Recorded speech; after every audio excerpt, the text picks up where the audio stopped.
On this episode of Hitz Boxing. Well, here, why do I have to mention anything? Remarks like that, he's breaking things that are fixed. You know what I mean? Like I don't understand why you would say that. And I always got to be the bad guy. You did something that no one has ever done.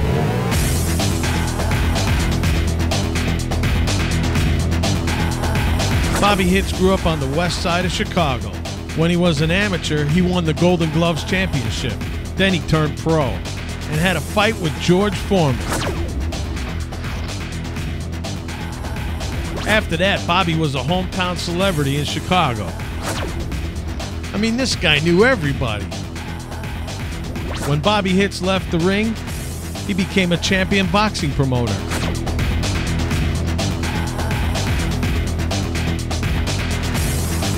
He even went on to train Donny Osmond to fight Danny Bonaducci. Now he's filling up arenas across the country. And working and training with boxing's biggest up-and-coming stars. Bobby Hitz is the unofficial mayor of Chicago. And this is Hitz Boxing. We're driving into the Horseshoe Casino to have a meeting. One of Bobby's concerns is we're not positioning ourselves right with the media. This is Andre. He's the publicist for Hitz Boxing. Andre's responsible for all the media. It's a pretty tough gig. And then on top of that, he makes all the flyers, sets up all the interviews for TV and internet interviews. Now, Andre lives in Canada, and he has to drive in for every single Hitz Boxing event. Publicist for Hitz Boxing. I'm one of the main objects of the great belittler. But here, why do I have to mention anything? There's this thing called R&D. I'm sitting in Canada monitoring the Puerto Rican community. Research and development. Let me find out what's going on in that city to try to tailor. Yeah. I wonder what the Latvians are doing. I asked Andre, would it be easier if he lived here instead of Canada? No, I mean, much more horrible. I'd be Renee, losing weight like crazy. I'm glad I'm that far away because, you know, I miss a lot of the fireworks because they don't go that far. You know what I mean? No, this is perfect for me. I'll stay right where I am. I, unlike other publicists in this industry, I'm a one-man department, Robert. I do graphics, I do publicity, I do everything. You hire me so you don't have to hire a staff of 4. Did I do close to 10 posters, ads, and flyers? You know those take time, right? If you can handle that aspect of it, if it's going to take away from, then I will get someone else. I will put someone else on it. But when you say to me, you're a one-stop shop, you can do everything, I expect you to do everything, not do everything half-ass. Everything has to be approved by him, and I wait for him to tell me what to do. So it's no use doing things unapproved because he's just going to go, you know, he's going to have 50 changes on everything I do. But something's working. We're all doing our jobs. People know about your shows. If you Google, I want you to Google Fight Night at the Horseshoe, August 18th. There's pages and pages of it. You had none of that before me. First of all, I do shows all over, and these shows are in the middle of the Midwest. They're in the butthole of the Midwest, and they're full. So somebody's doing something right. Here, I built the brand like I did for 25 years back in Chicago. So you got to jump on a brand. Bobby's got to be the smartest guy in the room, so it's always, you know, oh, well, why don't you put this here? Why don't you put that there? Oh, what if you move this here? No, see, you got it all wrong because I've been in boxing for 20 years, so you got to put this. And you know, I regularly go through about 20 drafts of these posters. And even if they're supposed to be in by Thursday, Saturday afternoon, he's still going, well, what if you put, you know, the guy's mother in the background so everybody knows he's fighting for his mom, or like crazy. I got enough board trying to raise the capital and everything to keep this thing going. I need you to say, here's this, here's that. I mean, I got to get questioned, how come we're not throwing out the first pitch for the baseball game? You know, because everybody's, you know, on me, like, how come this isn't happening? Well, I don't know when I'm supposed to come up with time for that or who's paying for it because I'm already doing all the graphics. What did I do for this show? Like 10 press releases? That's crazy. I don't know when I'm supposed to come up with time for that. I've told him before, if he wants something done, he just has to tell me he wants it, and I'll be happy to do it because I can schedule it. But I can't sit there and go, what does Bobby need? What does Bobby need? I saw one piece. Freza Kendall returns. That's it. But I did something on him last time. I mean, it's a stay busy fight. Yeah, but he's still the number 14 heavyweight in the world, and he should be the focal point. Who else is the focal point? I didn't see the story. I mean, what are we doing here, Andre? Coming up next on Hitz Boxing. You got to tell me. I can't do it. I don't have time. You have to run this like a business. and I always got to be the bad guy. You did something that no one has ever done.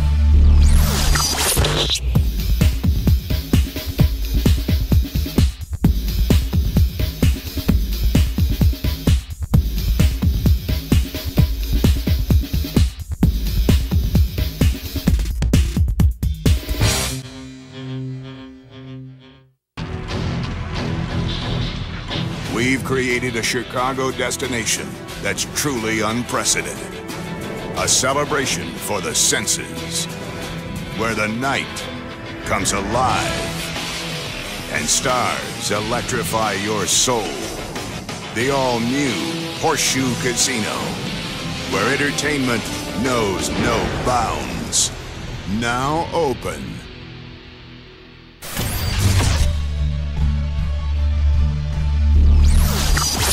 Here, you know we're doing a show here. I would think as part of your position as publicist, as you do when you're anywhere else, you would find out what the focal points are, what's going on. I shouldn't have to tell you all that, because then if I need to tell you, I should just do it myself. Remarks like that, he's breaking things that are fixed. You know what I mean? Like I don't understand why you would say that. Naturally, he's one of those guys that doesn't want to take stock in what he does or doesn't do. It's always everybody else's fault.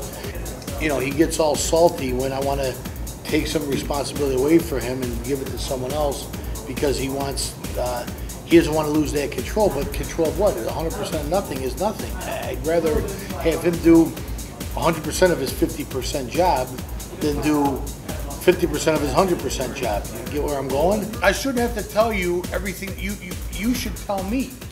Now we turn this into a very slick operation. Renee's on the ball, everybody's on the ball. Ticket sales are out of this, you know, they're very, very strong.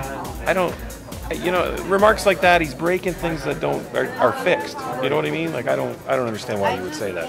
You gotta tell me, hey, here's what I got going. I can't call these TV stations and say, hey, it's me, Bobby Hitz, put me on television. But it's gotten so big I can't do it myself. It's too self-serving. Can't do it. So you want to be on television? Of course I do. Oh, okay. I got a face for TV, not radio. I didn't know. You got to use all your powers, everything you have at your fingertips to build these shows. Not just sit back in there, Great White North, and wait for me to tell you what to do. My job is to be a conductor of this orchestra and to get everybody to work efficiently. And so, you know, I get Renee help. You know, I'm always the guy getting the hot seat because I didn't do enough.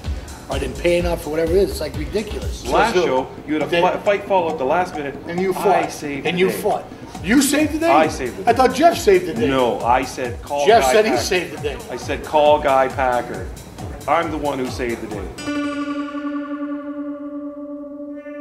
I got a last minute replacement today. But he said he saved the day. No, he didn't. I said call Guy Packer. So saving the day was actually putting his fingers on his phone. Then I guess he saved the day. But it was my idea. If Bobby'd like to pay for an exclusive PR person, then I'll spend all day wondering what Bobby needs. But until then, I'm just doing the best I can. Everybody wants, but they don't want to give. Give, and then you'll get. I mean, that's how, you know, when any job I ever had, when I didn't have many of them, when I did work, I always did over and above what I was supposed to do to create my value and to make people want me to ever, you know, do something for them. Not just be part of the fixtures. You know, that's where it goes wrong. You know, everybody thinks they overvalue themselves. Create your value. I think about, if I was a publicist, what would I do? See, because I always try to walk a mile in everybody else's moccasins. I just don't keep mine on. No, you're right. There's room for improvement. Because who came to bat for you when that big-headed Cyclops-looking publicist That's something did you wrong? I'll never forget. Well, who came to your defense? Never forget that you did that. And who got him on the phone and let him have Told him, he said, Bobby, I've always been respectful. He said, you better be or I'll beat the out of you. But, no, I think I said I'd bust your head. Yeah, I'll bust your ugly head open or something crazy. Yeah, but who would do that for you? Nobody. I did that for you. Nobody would do that for me. I did that for you. Yeah, you're right. I mean, so make me proud. Yeah. I feel like a father talking to his son. You're right. Now. You're right. Right, son? Didn't I seek you out to come be part of my team? Yes, Didn't you did. I right? appreciate it. Well, yeah. Because I appreciate your prowess with the pen. Thank you. And ingenuity, your creativity. So who would do that for you? No one, Bobby. Well, I'm just saying, I mean, I want you to mean it with all sincerity. No one. We're telling you. So, you know, when you want to sit there and all fuck, you know, when you want to motherfuck me behind my back, realize. Yes, you did. Him. I'm never working. I'm never coming to Chicago again. I know you did. I'm going back to Canada. I'm never coming back. I never said that. I've never said that. Never in your mind. You never in your never ever mentally. I've been upset. Yes, you have. So don't tell me you haven't, because you have. So when you have those moments where you want to motherfuck me in your mind, think about how nice that's been. Okay. So I'm going to tell you. Coming up next on Hitz Boxing. I want to find out Grow, but I almost wanted just a little bit more time then. So maybe if we could let you know shortly. If you're listening. All right, you got 5 minutes. Hey, I mean, if you're doing. Now they want to like take time off. There's no time to take off. You got to fight.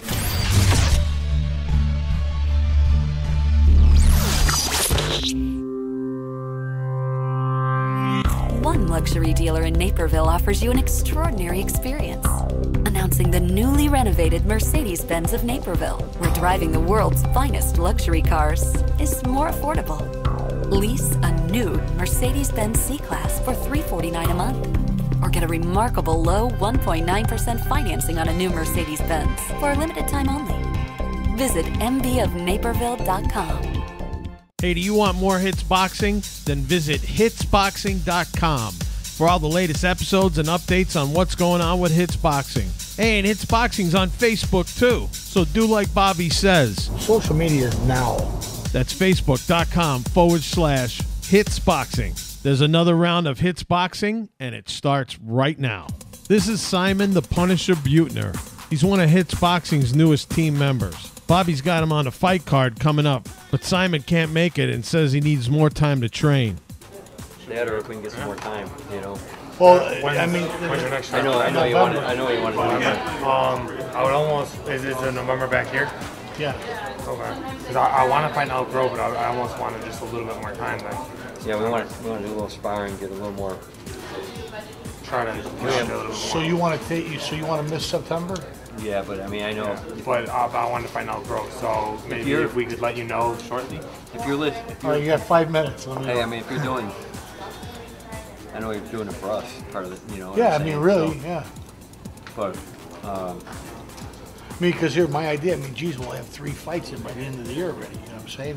Which is kind of, you know, so. That's why we want to catch up a little bit with our, so we can step up a little bit. You know, we haven't had a lot of time here. But, you know, we have our next show scheduled, and he's going to be time, so he's just worried about training-wise. He doesn't want the kid to miss a beat because he's going to be going to Columbia on something, so, but we'll be okay. You know, he's just concerned about timing. I mean, through the holidays, I guess we can catch up if we hit this next one. Yeah, but see, like, this is time. This waits for nobody.